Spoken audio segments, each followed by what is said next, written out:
गम गम गणपतये नमः। आप सभी को चौथ की शुभकामनाएं। ऐसा माना जाता है कि चौथ माता की कथा के साथ विघ्नहर्ता श्री गणेश की कथा सुनने से व्रत का पूर्ण फल प्राप्त होता है। पौराणिक कथा के अनुसार एक गांव में सेठ सेठानी रहते थे। सेठानी को कोई संतान नहीं थी।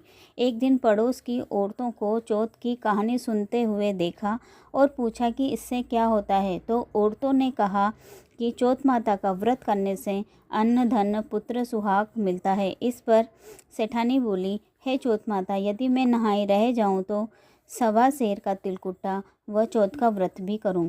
कुछ समय बाद वह गर्भ से हो गई। गर्भवती होने पर सेठानी ने फिर बोला, हे चौथ माता, यदि मेरे पुत्र हो जाए तो 2.5 सेर का तिलकुट्टा करूंगी। सेठानी को माता की कृपा से पुत्र भी हो गया और धीरे धीरे वह विवाह योग्य भी हो गया। फिर सेठानी चौथ माता से बोली, हे चौथ माता, यदि मेरे पुत्र का विवाह तय हो जाए तो 5.25 सेर का तिलकुट्टा करूंगी।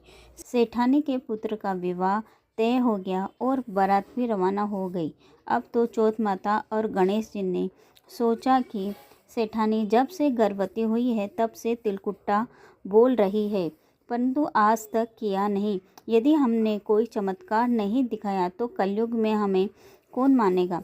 इस पर जब सेठानी का पुत्र विवाह में फेरे ले रहा था तब उसके 3 फेरे में ही चौथ गणेश गरज के साथ आए और पुत्र को उठाकर गांव के बाहर पीपल के पेड़ पर बिठा दिया।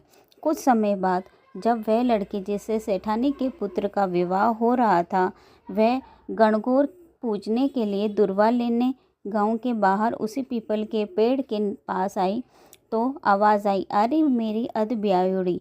उसने दूल्हे का रूप बना रखा था। यह बात लड़की ने अपनी माँ को बताई तो माँ ने आकर देखा तो जमाई निकले। पूछा कि आप यहाँ क्यों बैठे हो। तो सेठानी के पुत्र ने जवाब दिया कि मैं यहाँ चौथ गणेश जी के यहाँ गिरवी रखा गया हूँ। मेरी माँ ने तिलकुट्टा बोला था पर आज तक किया नहीं। तो चौथ विनायक जी नाराज़ हो गए। लड़की की माँ सेठानी के पास जाकर सारी बात बताई। इस पर सेठानी ने अपनी गलती मानी और चौथ विनायक जी से क्षमा मांगी और दोनों पक्षों ने मिलकर 1.25 मन का तिलकुट्टा किया और फिर वर वधू का विवाह हुआ और सेठ सेठानी के पुत्र वधू घर आ गए और सब खुशी से रहने लगे और फिर तब से ही चौथ विनायक का व्रत करने लगे। बोलो चौथ विनायक की जय। विघ्नहर्ता श्री गणेश जी की कथा। किसी नगर में अपने पुत्र और पुत्रवधू के साथ एक नेत्रहीन बुढ़िया रहती थी। वह श्रद्धापूर्वक विधि विधान से नित्य गणेश जी की पूजा अर्चना किया करती थी। एक दिन प्रसन्न हो गणेश जी प्रकट हुए और बोले, बुढ़िया माँ, तू जो चाहे सो मांग ले। बुढ़िया बोली, कैसे और क्या मांगूं, मुझे तो मांगना ही नहीं आता। तब गणेश जी बोले, अपने बेटे बहू से पूछकर मांग लेना, मैं कल फिर आऊँगा। बुढ़िया ने बेटे से पूछा तो बोला धन मांग लो। बहू से पूछा तो बोली पोता मांग लो। तब बुढ़िया ने सोचा कि ये दोनों अपने अपने मतलब की बात कह रहे हैं। अतः बुढ़िया ने पड़ोसनों से पूछा।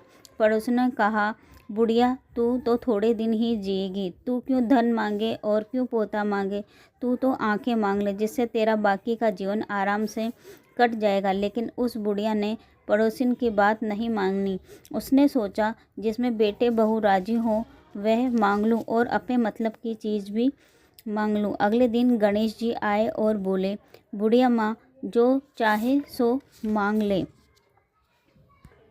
बुढ़िया बोली, यदि आप प्रसन्न हो तो 9 करोड़ की माया दें, निरोगी काया दें, आँखों की रोशनी दें, पोता दें, सब परिवार का सुख दें और अंत में मोक्ष दें। गणेश जी बोले, बुढ़िया माँ तूने तो हमें ठग लिया है, किंतु तेरा वर तुझे मिलेगा। तथास्तु। इतना कहकर गणेश जी अंतर ध्यान हो गए। बुढ़िया को वर के अनुसार सब कुछ मिल गया। हे सिद्धि विनायक गणेश जी, जैसे तुमने उस बुढ़िया को सब कुछ दिया वैसे ही सबको देने की कृपा करना। बोलो गणेश भगवान की जय।